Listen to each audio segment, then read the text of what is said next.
Starting the recording. So anything you now say and or do will be captured. Well, not really do, but if you say it. All right. So for the interface, the challenge for you guys is to see what you can come up with for these console and chaos classes to validate the UI. For console, we're going to go ahead and update this now. Actually, we're going to get this going. What we're going to do here is we're going to do get number, and all I'm going to do here is do a sout query. So whatever the question is, I want to ask. And then there's two ways I can implement this. One, of course, is to use the input equals scanner dot next int. But there is a slight issue with that one, that whenever you do the next int and you hit the enter key, it can accidentally trigger the next scanner line. So there's a bit of an issue with that one. So what we're going to actually change up and do something a little different, we're going to do string input equals scanner dot next line. And then what we'll do here is we'll actually convert it to an int. And so also, and that's going to be s. There we go. We're also going to do interesting. Okay, yeah, let's do that. We're also going to do int input int equals dot int input. And then we'll return input int. So that's one thing we can do. I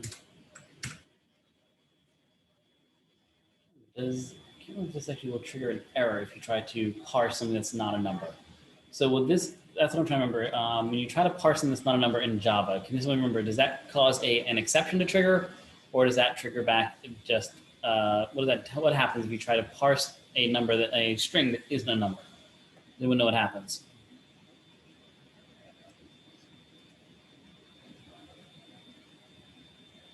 Elaine, you're muted. I see your mouth moving. I know I'm muted because I think I'm wrong. Okay. Because when I see the mouth moving, I like to let people know, because it's hard to, it's sometimes easier to forget that you are muted. So if anyone's answering, I can't hear you. So if you don't know, that's fine. Just I think it's gonna throw an error. I think Java doesn't accept it. I know JavaScript will just make anything 0. So if you give it a number, something, or a -1, I think JavaScript will go ahead and still run it and still do it. Whereas I believe Java will actually throw an exception, which is a bit annoying. So there's the do. And so what we can do here is there's a couple of things we can do. And one of the things I like is do. Actually no. So if I do a do, what's the benefit of doing a do while? What's the benefit of that? I think it runs the code at least once, right? Yeah, right. Yeah, run the code at least once, and we at least want to get that user to give us something before we try evaluating it, right? And so that's what this is going to benefit us, is that we're at least going to ask, and then we can do some sort of condition to say, hey, do we get what we want? And the hacker challenge I give you guys was this idea of getting a min-max option, of saying I want a number between min and maximum. So let's go ahead and update that quick. Min, int max. What that's going to allow me to do, I'll come here and do min, int max. And what we do now is say while our input in. Oh, I got to move that. Oh, you'll see in a second. Int, our input in is less than min, or input int is greater than max. We want to keep going while our number is either below our min or above our max. So if one of these two are true, we don't have what we want. But notice how it's yelling at me. Does anyone know why it's yelling at me here? And why this is also yelling at me?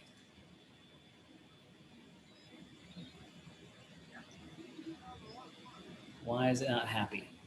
I have that input there. I have that variable there. But why is it not recognizing it? Does anyone know? It's outside the scope. Very good. Yes, scope. Remember, in Java, scope is within brackets. So even though this is part of the do while loop, it's outside the 2 brackets. Note the yellow coloring there.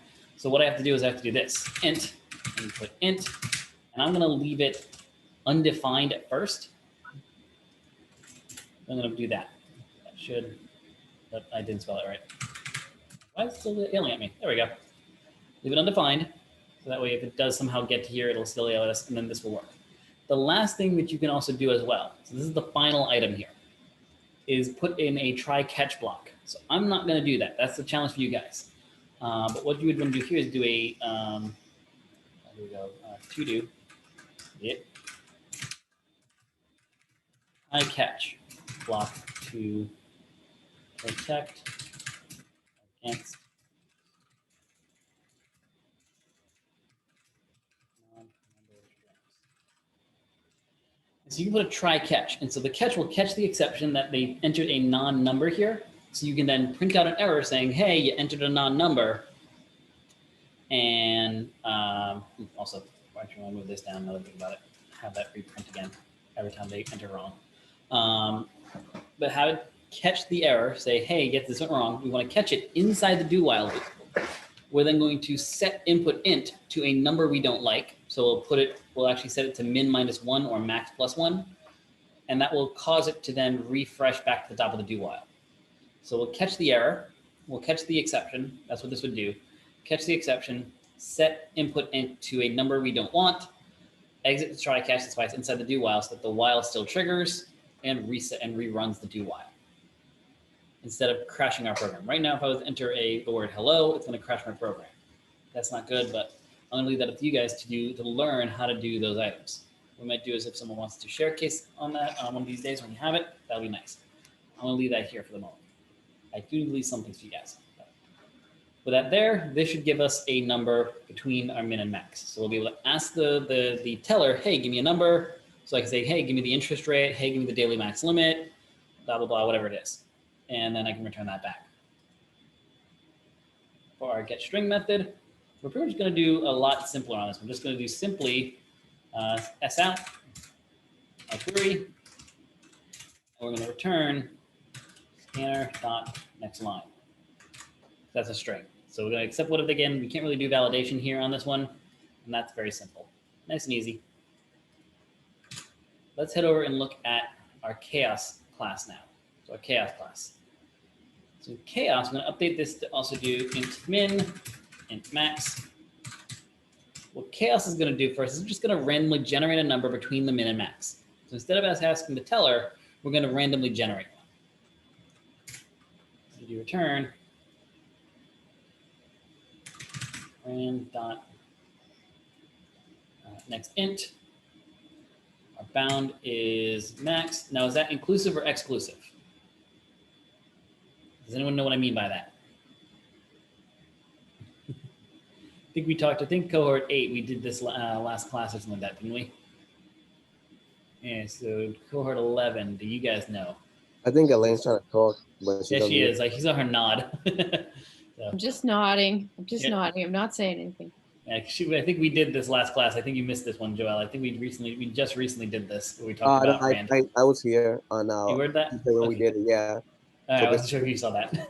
Yeah, length equals like let's say the number of the items in the array. So then we would have to do, I think, -1. Potentially. So again, what I'm asking right now is like, does the next int on rand, is that inclusive or exclusive? And what does that mean when I ask that? So when I ask if it's inclusive or exclusive, what do I mean? So if I tell you I want a number between 1 and 100 exclusive, what can you get? What numbers can you give me? We'll say 1 to 10 exclusive. Not including 100, 1 to 99. Yeah, right, 1 to 99. So if I want a number between 1 and 100 exclusive, I don't want the 100 is up to but not including 100. So yeah, 1 to 99. If I say I want a number between 1 and 100 inclusive, then yeah, 100 is the number you can give me. And so is our rand next int an inclusive or exclusive system where the bound is going to be a valid number or an invalid number, or where it's up to but not including the bound? Does anyone know? I want to take since this is kind of a 50-50 answer, I want everyone to take a guess. So Christian, you can post your guess in the chat. If everyone wants to post their guess in the chat, you can, but I want everyone to take a guess on this one. Rand not next int, is it inclusive or exclusive? So if we say that our min is, I'm gonna do this and do our min is 1 and our max is 10, for like 10%. So that's our min and max. If we were to run this right now, would that get us what we wanted? I'm gonna guess it's exclusive. So Chang's going exclusive. Christian's going exclusive. Anyone else? Exclusive. Got another exclusive. Anybody else? Anyone else? I'm gonna go with inclusive. Who's that? I could. The box Joel. didn't move. Joel's going inclusive. Joel. Joel's going exclusive, so he's going to go against the grain. I like it. Anybody else? David, Emilio, and Richie. What do you guys think?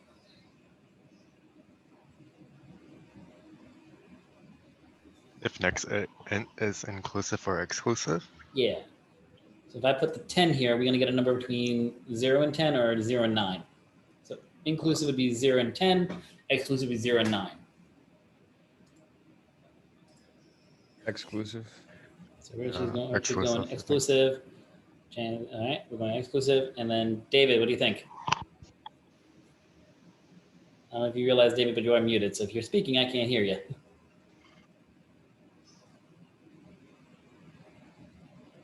David missing? Hey, Evan. I was having an issue with the mic. Oh, okay. So David, what is it? Inclusive or exclusive? What do you think? Inclusive or exclusive? I would say exclusive. Exclusive. Evan, do you know, is rand next int inclusive or exclusive with the bound? One sec. I have to answer a question. What was the question? Sorry. So using rand.nextInt to get a number, Random accent. and then we gave it a bound. Is the system an inclusive bound or an exclusive bound? So when we run this, we're going to get from 0 to 10. If our max is 10, we're going to get 0 to 9 for exclusive. I'm gonna say it's inclusive. So you're going inclusive. Awesome. So let's test it quick. Let's head over to main. What we can do here to test the system, we're just going to clear these all out. Let's get rid of everything here. We don't need it. I'm going to do some different stuff anyway. Well, let's go ahead and instantiate a rand. So random, rand, new, random. We're just going to do a couple s out, and next int, oop. With a bound, we'll just do a bound of 4. And so we're expecting to see random numbers between 0 and 4 or 0 and 3.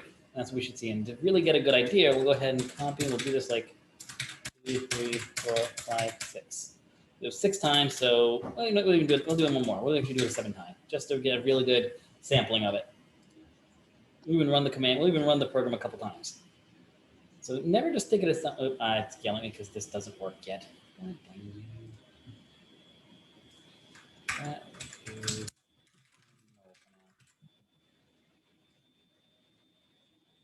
even using that code yet. All right. Got 2, 1, 3, 1, 1, 2, 2, 2.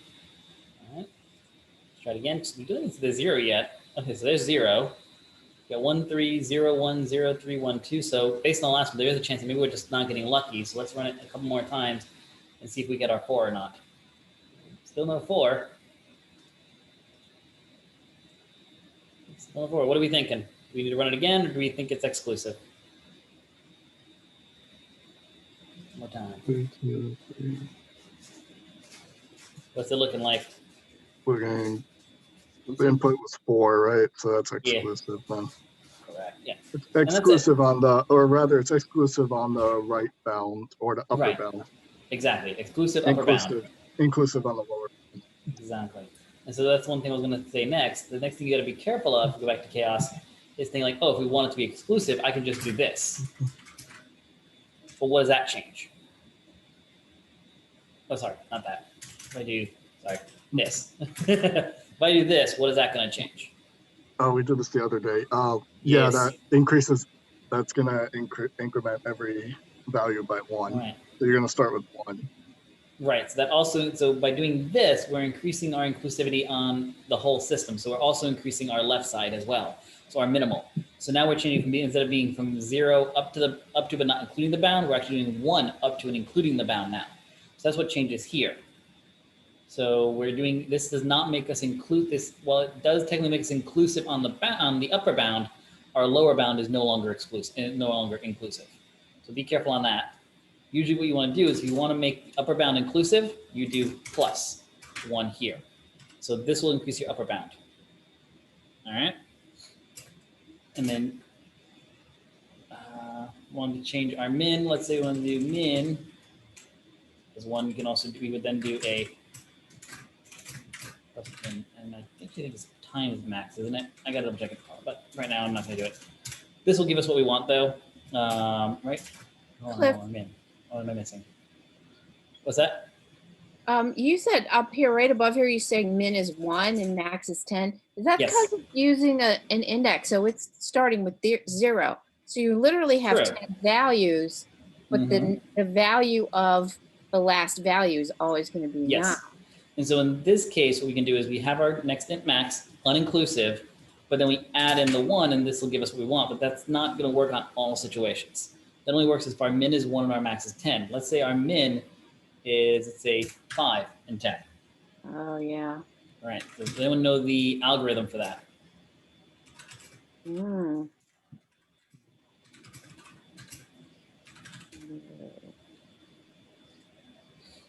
Anyone remember the algorithm? How do I change Okay, this? do max minus min. Max minus min. Where do I do that? Right here, right? Yep. There it is. Thank you. Yes, good. So max minus min, Oh. and then we do plus min, right? This increases our lower bound. So whatever you want your min to be, this is what you definitely have to add it here because that takes your 0 up to wherever you want it to be. So this is going to make us at a minimum of 5. But our range is our max minus min. That's our range. And that's what this needs to be. Our bound is not actually the highest number we want. Our bound is really our range of how many numbers we want. Oh, wait, I think I did that wrong. I want to do times min, right? No, I think I was right. Let's find out. Let's do this. Let's head back to our main and verify it, actually. Let's change this from, let's add a max, add that as 10. We'll do int min as 5. And let's get rid of all these extras. For now, we'll do min max minus min plus min. Let's see if that gives us what we want. If we'll get numbers between 5 and 10.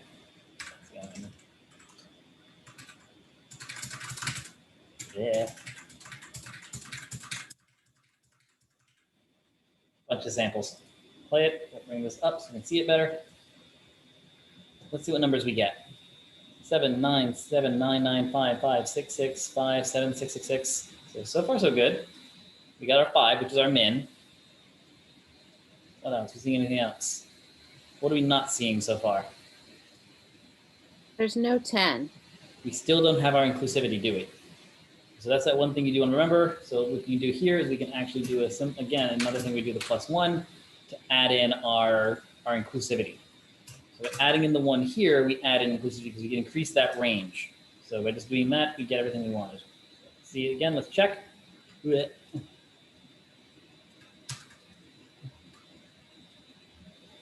Paste.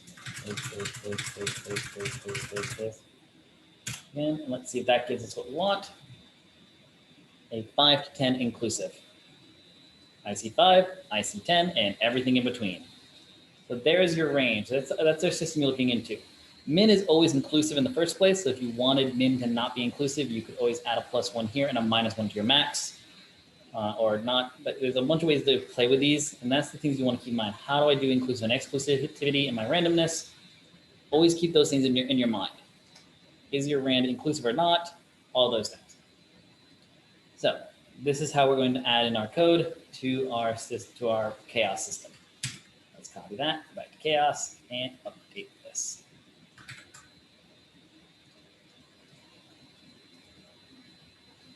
What, not a statement. Yes, it is. Return. Oh, probably that, yeah. Thank you. That's what it wanted. Very good. All right. Next item is this get string. So get string, we're going to really be using it just to like get names of people. We're not really using it to get values for the system. So even though this is part of our chaos system, we're still going to actually implement the normal system or the normal console for this guy. So this one's not going to be that chaos, and that was kind of the trick behind it.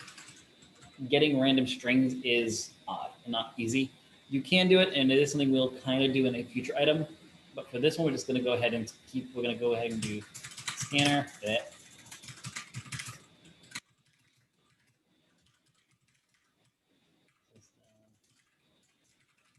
in. We're just going to do return scanner dot next line. Also do s out.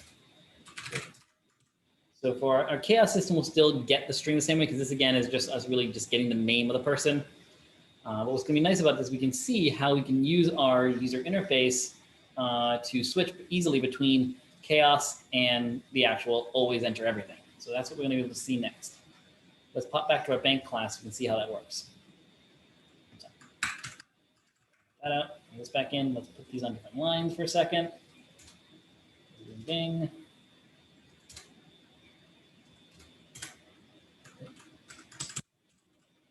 For our daily limit on a checking account, what sort of min max do we want to have for the daily limit?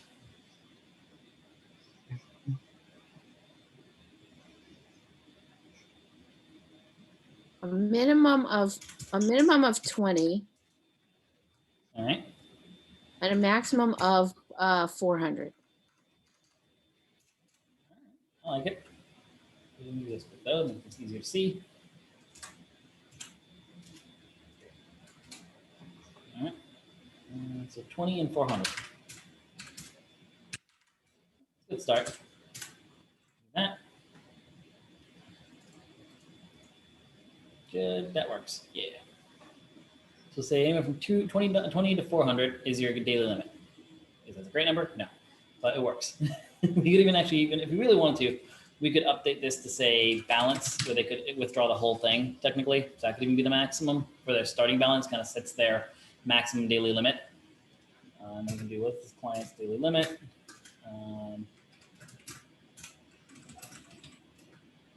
And plus, oh, sorry, 20. Do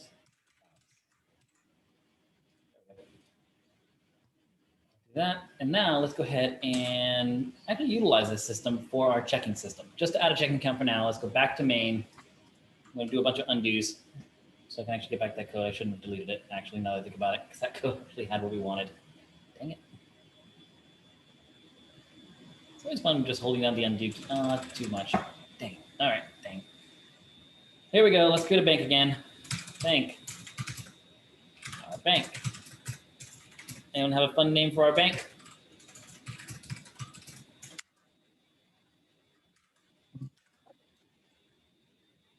Cliff Trust. All right. Go for me. Oh no. I'm wondering if the banker's a one of those, what is it, extreme activities where you're jumping off a cliff. And what city are we in? What's the name of the city that Cliff Trust is in? Good Town. Thank you. Good Town. Good Town, America. I like it. I was gonna say Midgar. Yes. I would have been happy with that. Let's add a client now. Who's going to be the first person in my bank? Who wants an account? I'd love to offer somebody. I'm not going to do it. Hey, where's Jim? I don't know if we've got a Jim. Where is Jim, by the way? What's wrong with him? Where's Jim? He hasn't joined in yet. I'm confused.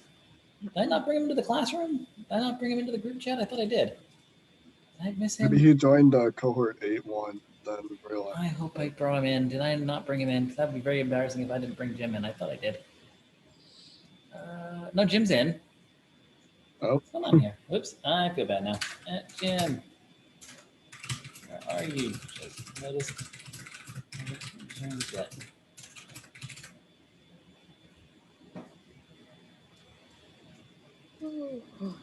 But the other messaged me.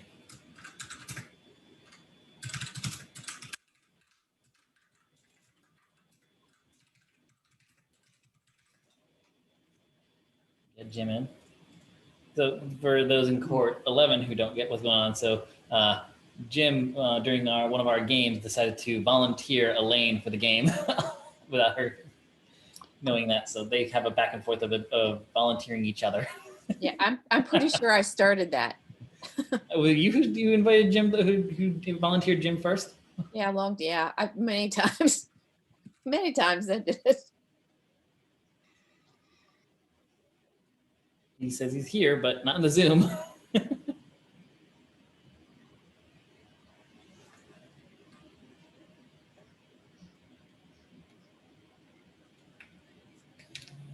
There he is. And then there he is, Jim. It's not connected to audio yet. Jim, there you are. I thought that was, I saw the other Zoom. I don't know. It's okay. I'm just so used to you always just automatically being there. I didn't even register that you didn't join. So I usually don't have to worry about you not being there. So Well, all it of a popped up sudden- and said I joined that. I'm like, okay, but I didn't Yep. see the Zoom thing. Yep. No, it's funny actually. The whole reason I noticed you were missing is I asked who wanted to be part of my bank, and Elaine's like, I know who I would volunteer. I'm like, wait, where's Jim? So anyway, let's go with it. Who's joining my bank? Me. There we go, Jim. Did you just start doing this? Yes, well, a little bit. Okay. We kind of did the chaos and console UIs, which is from the previous group. So that's where cohort 1011 is. That's where they were. We're working on the final interface, the UI one, and then we're going to go right into changing account into an abstract class. So they weren't that far behind you guys in the first place. All right. Cool. All right, so back to where I was, back in main. Here we go. So Jim Gee. We'll do that right? Yeah. And then and key again to see what else we need. We need an SSN. We'll just do 5555. Last 4. So that'll add our client. Let's do an add account now. Go ahead and see what do we need to do. I had the wrong button. There we go, back here. Command P. We need a balance, so we'll give Jim. We'll give 10,000 to start. That's good. Jim's the owner of the account. Account type, we'll do checking. And we need to give it a UI. So now we need to give it one of our UIs. And so for starters, let's just use the standard console one. So we'll do UI console equals console. End over console. Send it console. And so that's going to give us our console UI, which is, of course, as we know, everything's going to be asked the user. So we'll ask everything. Save it. Let's run it and see what happens. And there we go. We got a, what is our client state limit? Know how it shows the balance there as our max.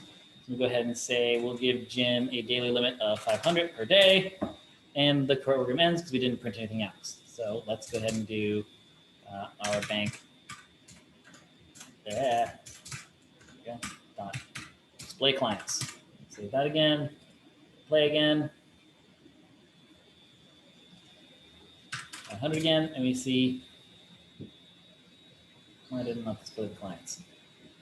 Oh, right. I don't think we actually finished that up. Actually, no, I thought we did. Back to bank. Yeah. Didn't we do that? Oh, right. There was one thing we didn't. Oh, no, we did. Add client right there. Clients.add. Why did it not work? I don't know, but.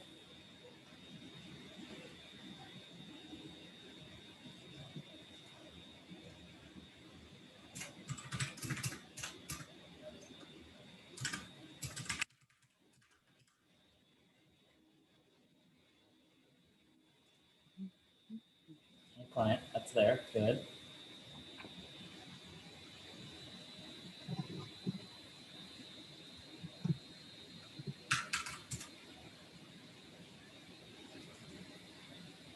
Does anybody see a problem? Console. Once again. Oh, I know what it is. What did I forget? If you look at bank or display clients, what does it do?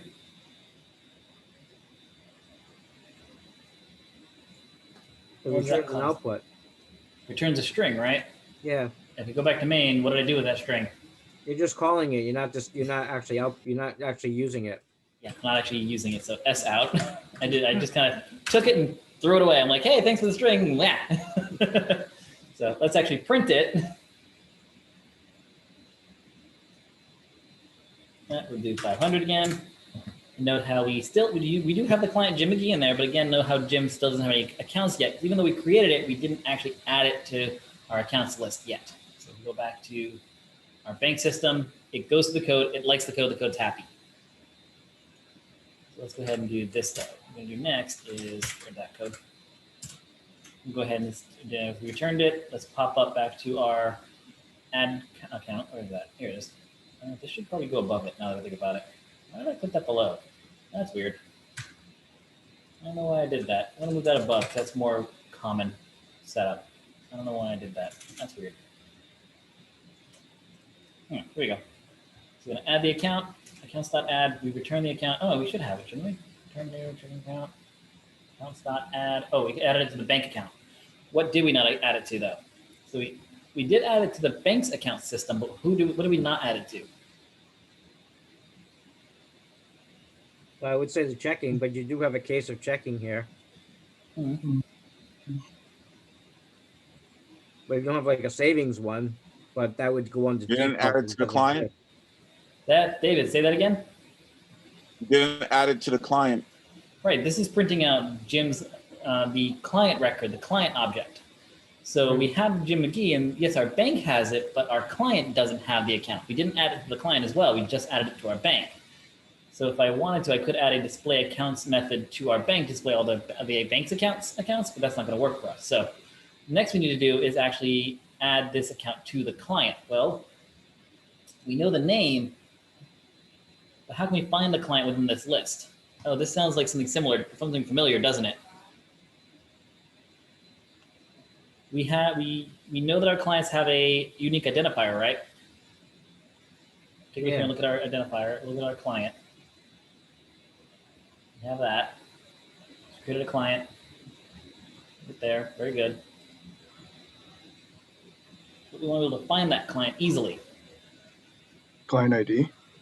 Client ID, we could do a client ID. We don't have that yet. Yeah, we don't have a client ID here yet. So that could be nice to add. So in our client class, it might be nice to add in a client ID, which we don't have yet. We have a social security number, which could be unique, but it's not guaranteed for us. So we only take the last 4 digits. Unique. What's that? The account name is unique. Not necessarily. What do you mean account name? Like the account client number. name? Yeah, right, I'm asking for the client. We need a unique identifier for the client, not for the account yet. We have that. Yeah, we do need probably would benefit from a private client ID and int.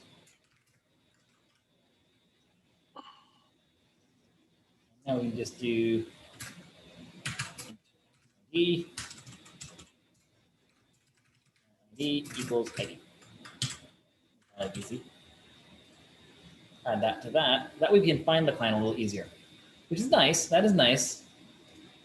So we have that. But again, if you remember correctly, there was another location where we had to find something specific based on an identifier. Does anyone remember which one of our classes had that system in there? We had to find, and I think it was because then Jim mentioned, I think it was Jim mentioned it, there's an account ID. Where did we need the account ID in order to create something? Anyone remember? I forgot. Well, take a look at some of our objects. Do any of our objects feel like they might need The debit card? I think it was, wasn't it? We needed to connect it to the checking to a primary account, didn't we? We needed to add a primary account to it, checking account primary, and so we need to be able to find a checking account to link it. And so if you remember that, if we go back to our client class, we take a look. Remember how we did this? We created a hash map of our account IDs and then the account itself. And so we could probably do the same thing in our bank system, couldn't we? Have our clients be a list of ID ints that link to a client, right? Do that. Let's do that. Switch this over. We'll do client equal new hash map now. I'll switch this over here as well. Hash map.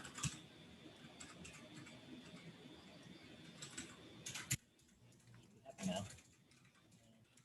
Yeah, do that. Include client.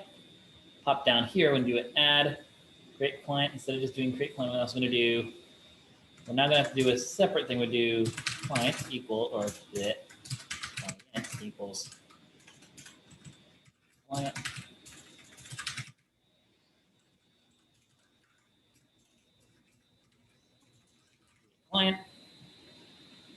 Actually, no, I'm just gonna copy paste this. That'll be easy on us.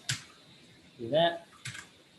We do need a number now at some point, but we'll get that in a second. We're just gonna add, instead of add though, now it's instead of dot set is, or put, there it is.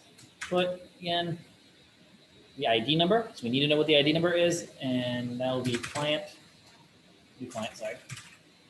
Client dot, ooh, do we have a get ID yet? We do not have a get client ID. So let's go back to client class for a quick second. Add in a getter for it. Public int get client ID. Return client ID. Done.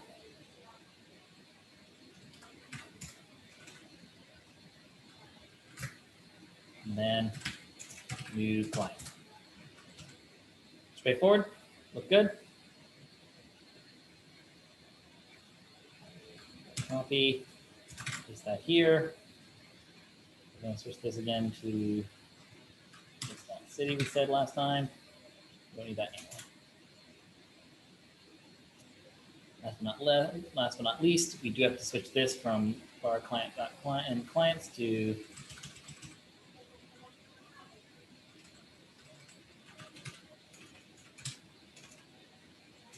how do we loop it again? Let's go back to our client class for a second. I think it was client class. We can see all the accounts by going down here. How did we do it again last time? Accounts.values. Remember that? So then we'll do clients.values. Get that again. That makes everything happy again. There we go. That's again. So watch that code again if you need to remember how do I switch from a list to a hash map? How do I switch my lists to a hash map? Let's make this happy now because this needs an ID number next. We need an ID number. And that's just going to be clients dot size. Wait, that doesn't work though, does it? Or can it? Oh yeah, it should be fine. Actually, I forgot. Hash maps do have a size.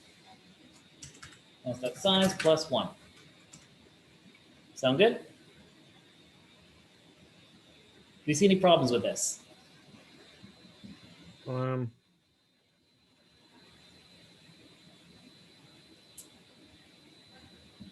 Possible could incur a possible out of bounds exception How so? in a new client here. I think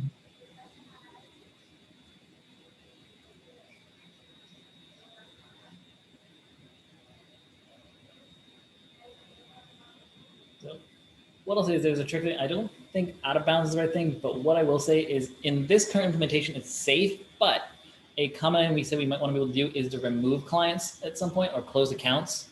And so think about it for a second. If we close a client and we do a hard deletion of a client, we remove them from the hash map. So we have, let's say, 3 clients. Jim's number 1, Christian's number 2, Evan's number 3, and David's number 4.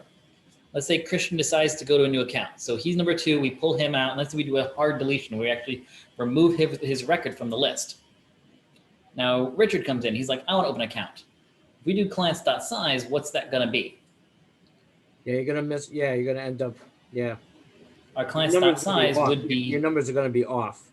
right. You have like 1, 3, 4, 5, possibly 7, 8, 9, depending if people remove from there as well. Exactly. That's what you gotta be careful of, because while so technically Jim would be number 1, and Christian would have been 2, Evan would have been 3, and David would have been 4. Christian leaves, he goes down, Richard tries to come in. Our code is going to mark him as number 4, which means he will then overwrite David's. So with a better system here, if you're going to implement hard deletion, a better system would actually be to keep track of your accounts this way. Private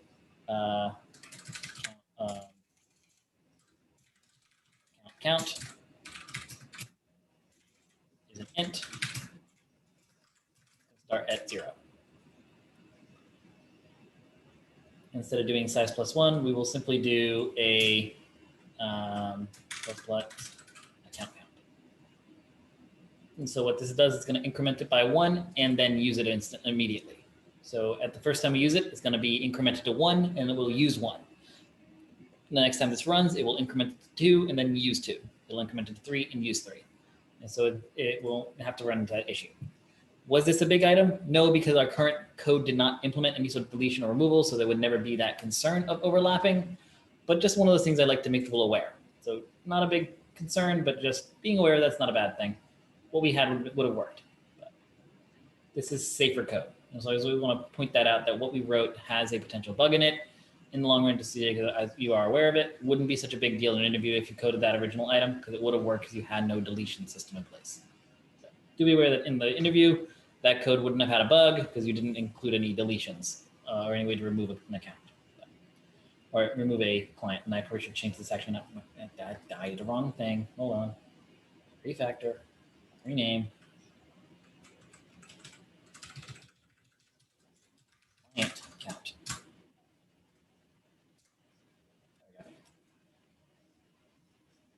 There.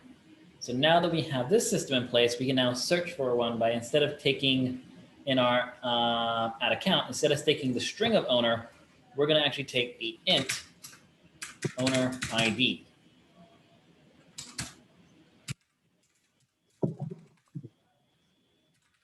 Equals int get ID dot get name. See how that works? So now the last thing we do, of course, is now do client dot add account. Oh, look at that. I need to add the account we created here. So I probably shouldn't do it inline, should I? I'm going to need that account more than once. So let's go ahead and move that out.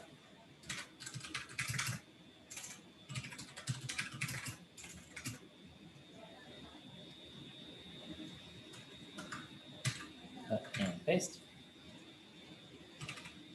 Account. New account. And our code looks happy, right? So far, so good. Looking good. All right.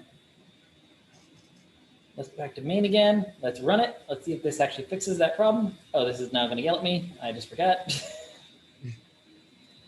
So Jim by default will be our first user. So we're going to put him as 1. We know this, so that's a good thing. Right, let's play it though. Let's see what we get. Why is it still yelling at me? Hold on. Line 15?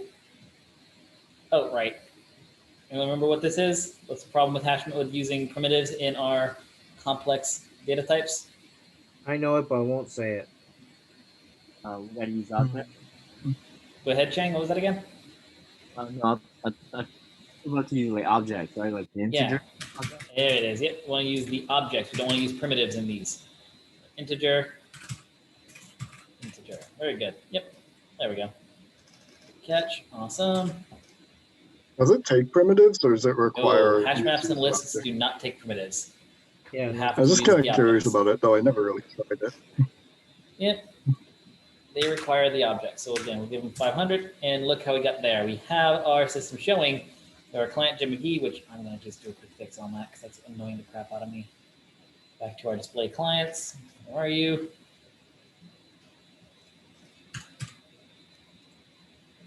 Okay, let's play again.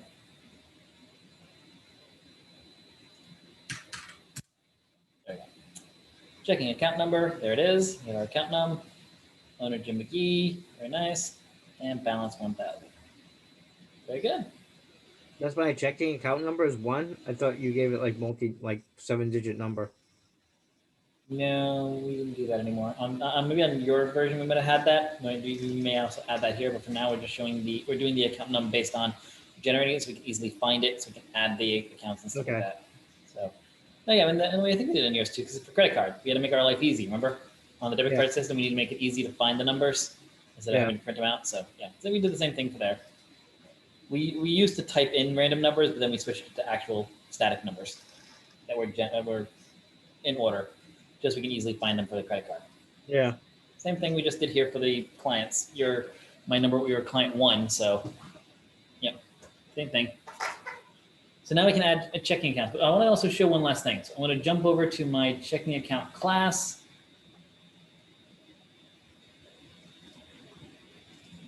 Not that one. Here we go. Checking account class. Oh, the toString. I'm gonna have to override it. I don't want to do that though. Yeah. But I want to display the special field.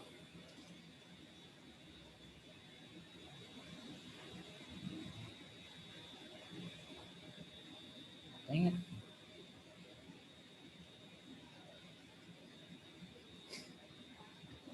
Oh, it's returns a string. I know this is a cool one. So watch this.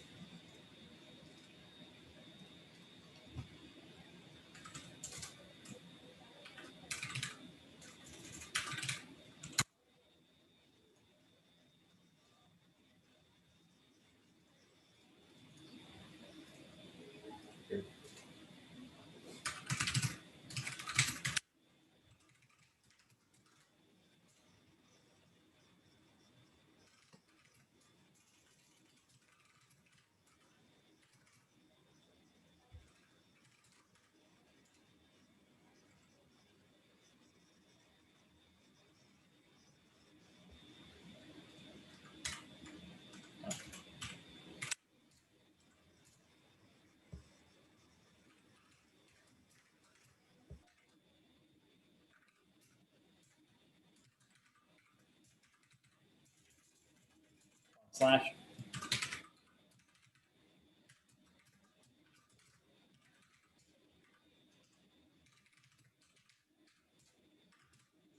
So you want to see what this is doing. So we overrode the toString method, but we actually ended up calling that same super method. So we still called the original toString method. We just then added on what we want checking account to include as well. So it's still going to take everything from our bank class's toString method, not bank, sorry, our bank account class. So it's still going to take all of this content here. We still want this to happen. We just want to add in additional data to happen after this occurs. So we're going to get a string from it. And so what we did, like I said, is we called the original toString in our checking account. So we still use the original code. We don't have to retype it all. And we just added in, oh, by the way, include on top of that, this new bit of string as well. So now look what happens if I hit play.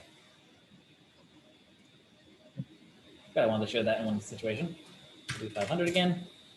And there it is. We got our same original behavior. We just now added in for checking accounts. We'll also add in the daily limit. If I do it again,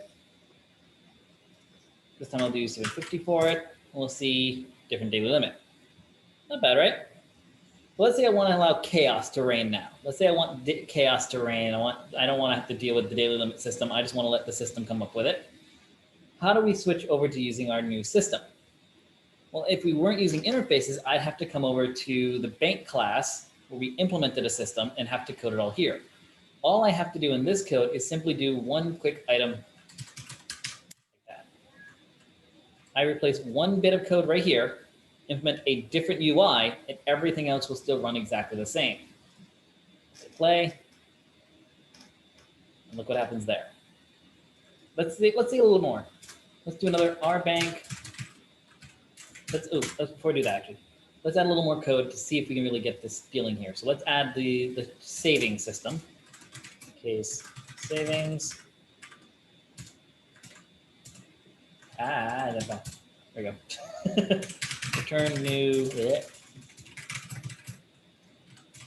saving account, which again, for some reason, your stuff won't do auto imports anymore, and I don't know why. I don't know why I won't do that. I'm not doing that. Saving account.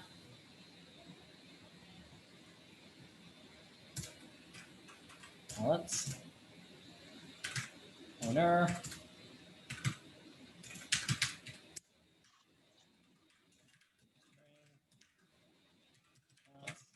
Size 1. And we're still using a list for that, so that's actually safe. And again, what we need for a savings account is we need an interest rate. So UI.getNumber, savings interest rate. And what's the interest rate we're going to allow for savings? Titus, not a minute. Nice. What sort of interest rates do we want for our savings account at Cliff Trust? Sorry, I was super busy tonight. Just came in, checking in. No Miss worries. anything? Just the fact that now we're merging cohort 10, 11, and 8. You got what? So it's all merged. Yeah, we're all merged now. So we're going back a couple days just to do the user interface again, but probably by Okay. Monday we'll be back on the abstract class again. So not Okay. too far back. Savings interest rate. So we got that. What was I saying? So yeah, what interest rates does Cliff Trust contain for their savings accounts? 7.5%. Oh no, a range. Oh, 4 to 8%. Anyone like does that sound good for people? 4 to 8. Everybody will come. 90 to 100%. 90 to 100%. Jesus, I'll make no money. I'll lose all my money. So we'll do. That's I'll funny. say 3 to 10. We'll actually go 10%. We'll go 10%. We'll do Okay. that. We'll give it a little longer. So we have a nice wider range. So there's a decent range there. Interest rate 3% to 10%. That way we know the answer, the question there. Got that. Semicolon there. And that should give us a savings account, which can be added to the accounts like normal. Let's go back. Why is it yelling at me right now? This bank account not happy with. Oh, another semicolon. There it is. Back to main. Bank. Add account. We'll go ahead and give us a 4,000 savings account to Jim. Savings console. Let's also add another client. Who's my second client?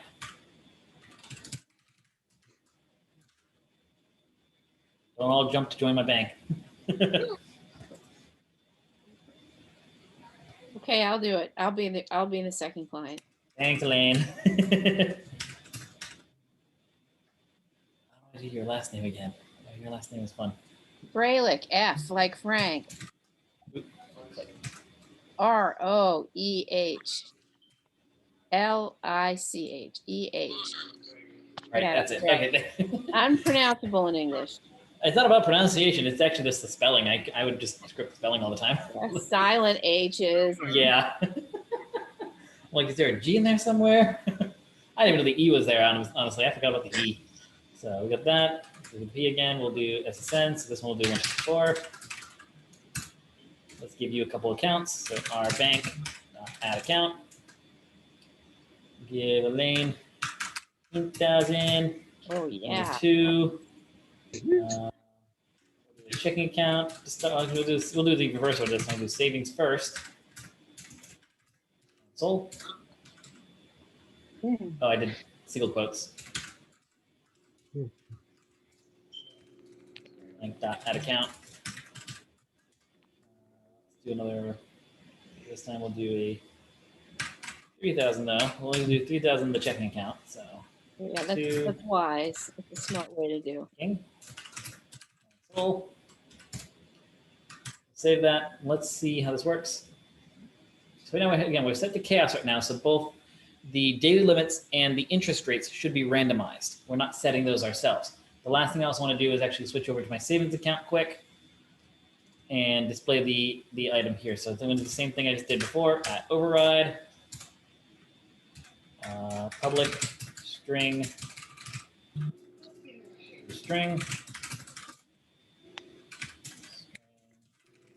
put equals super dot to string.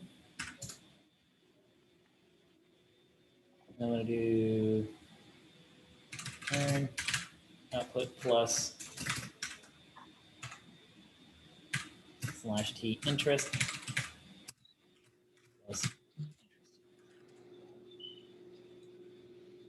Right. Let me just do this now that I think about it. I don't even need the word output now that I think about it. Copy, paste, kill. There we go. Now, play it. Drag this up because I have a good amount of printing. There we go. We have Jim McGee. He had, oh, actually, put the percent symbol there. That, and also do interest. Colon like all the rest. You can see we have a daily limit of 2,975 with an interest rate of 3. Elaine has an interest rate of 3 with 2,222. So we got lucky there with both the same interest rate. Let's try it again and see if we get different. 6 and 9, there we go. New different rates. Awesome. Different daily limits. So not bad, right? We can see how the chaos system is just giving us random items. We're not having to enter it. Again, let's say that, yeah, we're not really liking to do those. Look, we got 6 and 9%. And it's like, well, we want to keep those lower, actually. Let's let our bank tellers actually enter them again. So again, to change this, instead of having to go through all the classes and change things there, the interface allows me to just go here, switch back to console class instead of the chaos class, and that's it. I change one line of code, and all the references to UI are updated in both systems, in both the account systems. So I hit play, and we'll see how it changes. So now I can enter the daily limit. All right, 1 for 500. I'm going to give a savings interest rate of 4. I'm going to give again, let's say we'll give 5 to Elaine because she deposited more savings to start her account. And we'll give her a 200 limit because she only put $3,000 in instead of the 10,000. And you see how that quickly changes stuff, right? Makes it very, very fast to change these systems. And so that's one of the benefits. You can see now, maybe this makes a little more sense of the benefit of a interface. How we can quickly switch our system from using one system to another and nothing else in the code changes. We didn't have to change any code anywhere else in order to utilize a different interface. Our system, our bank system of adding accounts doesn't know whether or not we're asking the front end or asking the user or getting a random number. If we take a look back in our bank system, this system doesn't know if we're randomizing it or actually asking it from the terminal, does it? And if we see here, our system doesn't need to know, does it? That's what the benefit of an interface does. Our interface guarantees that I will give you a number. That's what this thing here is saying. I'll give you a number. You don't know how I'm getting it. You don't know that if I am or am not displaying the query. You give me the query. You don't actually know though if I'm using it or not. All that the system needs to know is that, hey, if I give it this information, I'm going to get back what I need. Our bank account class doesn't need to know how the UI is implemented.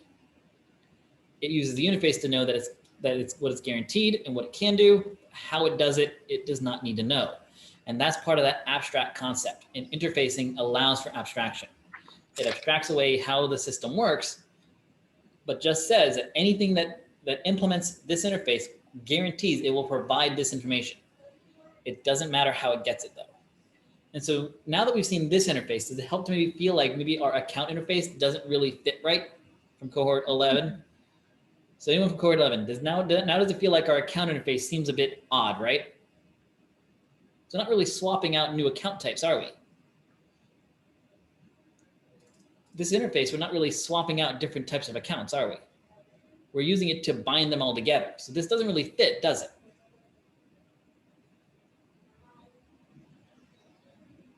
Anyone agree? Does anyone agree? Or like Emilio, Richard, Christian, anybody? How do you feel? Does that sound like a good statement? Does this feel off now? Yeah. Oh, just putting this baby to sleep.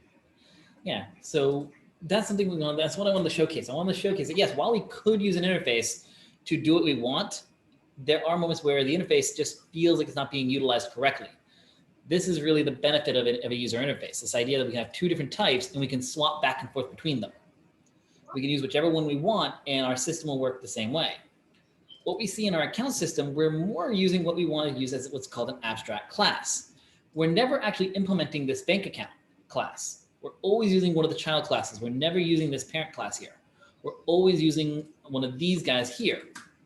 And so these are all just really using this class that's never implemented. It's never created. And so what we're going to do next week is we're actually going to switch this one over. Or maybe even do that on Thursday. We'll probably actually start that on Thursday. Because the last thing that I'm going to have you guys work on as your final challenge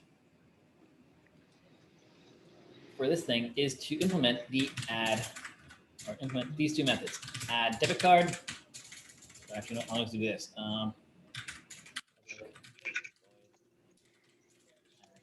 Card.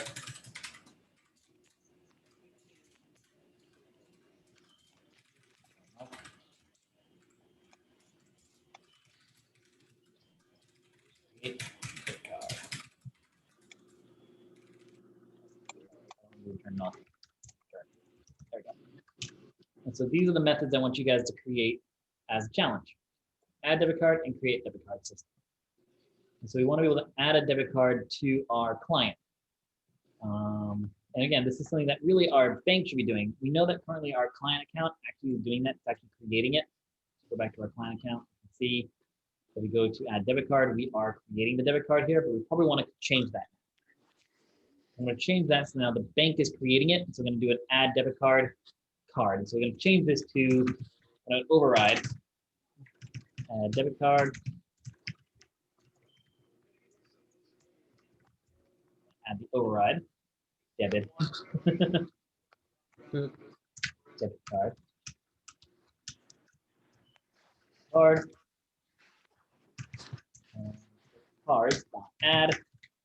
New card. So we're going to have an overrided system where the card is already created by the bank, and we're just giving it to the client so then we can connect it to the client account. That makes sense?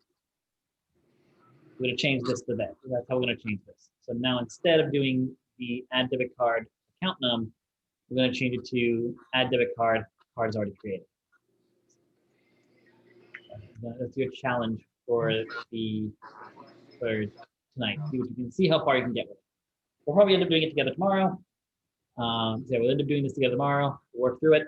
And most likely again Thursday we will actually start doing abstract classes, as well as on Thursday, next Thursday we'll assign for 11 the final hoop challenge. So again, tomorrow I will. So for everyone else that just came in a little later, again tomorrow I will be bringing up a new list of all topics.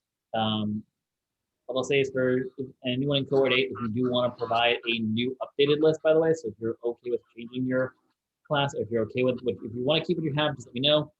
But I'm going to post a new list. If you want to post a new order, so that maybe you want to switch your lesson, you can.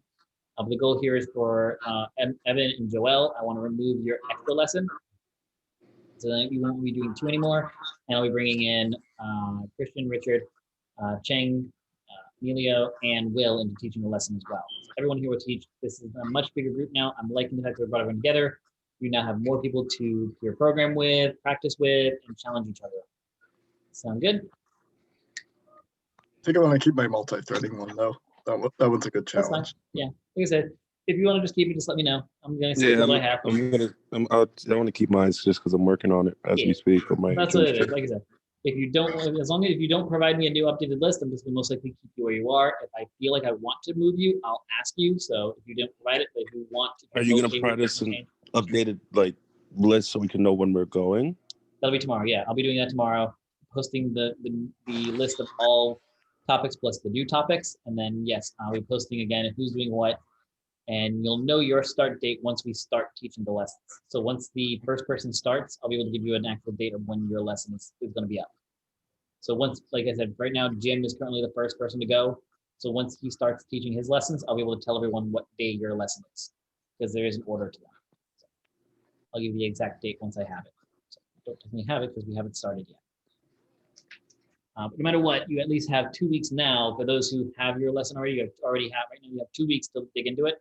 So most likely you're going to start them the earliest, not next Monday, but the Monday after. Most likely, unless I can get to the abstract class stuff fairly quickly. Then we might start a little earlier. It sounds like Jim might already be ready as of this week. So, but once Jim starts with the first lesson, I'll be able to give everyone their date for their lesson, so you can make sure you're ready for it.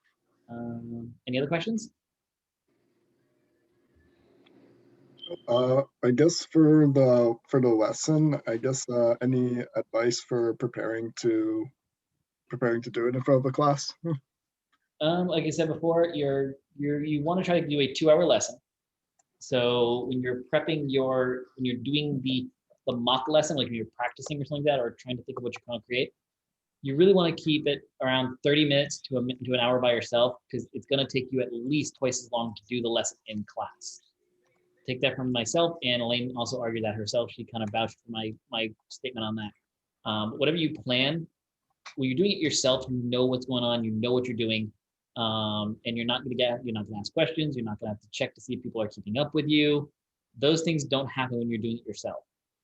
When you're doing it live, you have to make sure that are people keeping up with you. You have to talk a little slower because you want to make sure people are hearing you. You may have to repeat things. So when you have a 2-hour limit or goal for your for your lesson, keep it to like 30 minutes. Don't try to do 2 hours on your own because it will take way longer than that. Understand that if you come up with a 30-minute lesson, I can guarantee that will probably take up half an hour. Depending on what your lesson is, you can have a starting template ready on GitHub for people to clone down or download. So, for example, like I said before, whoever's doing the REST API for Spring Boot, you can start with a downloadable Spring Boot application that has no routes yet. So there's no routes in it, but all the configurations are started. You've already started it. You've already added all the packages. So we can download it, get it going, and jump right into the actual routes. Yeah, and whoever is doing the RESTful API routes with SQL, you can have a Git repo that already has like the configurations for the SQL database in their Spring Boot. So all the configurations on there for Hibernate is already set up and configured. So that way, all you guys are going to do together is start writing the REST routes, the actual routes, where you're actually pulling the data from the database and replying back. So you can have some starting templates, some starting code that's ready for people to download. All you want to do is kind of, again, give the foundation of your topic. You want to let people have the starting items so they know the basics so that they can then dive into themselves and start breaking things. So don't feel like you have to touch base on every single item. Find the key important items so that they have a head start into the topic. Anything else they need to know, they'll have enough knowledge to start digging into it themselves. Sound good? Yep. So when are we doing it? So when am I doing this? So again, you're going to start as soon as I finish the abstract class. Yeah, I want to finish I'm going to finish my abstract class. The abstract class system. So the latest I would want to start would be the following Monday, not the Monday coming up. So not next week, the week after would be the latest I would want to start. Right. Yeah. If you can finish the abstract classes early and you're willing to start early, we can start it probably next Thursday. We're going to be able to start. So I'll confirm that with you. I have plenty of time here, so that's good. Yeah. That was part of the reason I added in the other group to give people more time to dig into these topics. Yeah. That was part of the reason. Okay. Cool. Also, just so cohort 8 knows, if you want to get this version of the bank account system,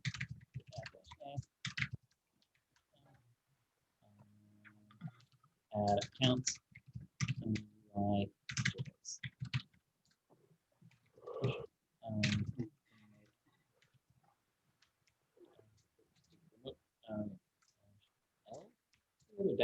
Dash B, that was it. It's the Java cohort 11 on my GitHub. So github.com/crc4/Java cohort 11. And you'll get this code. Sound good? Mm-hmm. Yeah, your challenge for the cohort 11 definitely is to attempt to, in our bank system, add in the add and create debit card methods. Sound good? Yep. Yes. Sounds good. Awesome. I'll see everyone tomorrow. All right. Say hello to new cohort 11. I'm excited. So look at that. We actually finished code before 9:30, cohort 8. So yeah, cohort 11, what you guys don't realize is that cohort 8 has sometimes had to hang out with me till like 9:30, 10 o'clock at night to finish some code because I hang out with you guys first. So I think cohort 8 might benefit from this the most, not having to stay up so late with me. Sound good? All right, everyone. I'll see you all tomorrow. All Good right. night. Bye. See you guys tomorrow. Take care. I'll get this code uploaded as soon as I can. One question. Yeah, So go for class more likely to start around 6:30 now. Between 6:30 and 7. Probably I might do 7 so that way you guys have work and be able to get home in time. But if you're gonna be later, let me know. All right, sounds Keep good. posted. Yep. I'll keep you posted. Thank you. That's why I'm also doing the recording. So if you missed the first half, you can just watch the recording. All right, sounds good. Yeah, can you put that up after? I'll be uploading it as soon as it finishes. Now that I finished class early, I can just go straight to doing the upload now. Instead of having to teach another lesson. Nice. So it's gonna help me also get the videos up the same day now too. So there's a bunch of benefits rely of on doing those this. for homework. Yeah. So there's a bunch of benefits that are happening between merging it. Again, for cohort 8, getting to finish class earlier. For me, it allows me to upload the videos the same night because I'll be done sooner. So there's a lot of benefits to doing this. So I saw the benefit of it and the benefits for you guys as well. So I did it for a bunch of reasons. So I'll see you tomorrow. All right. Do it. Bye, everyone. Have a good night. See you.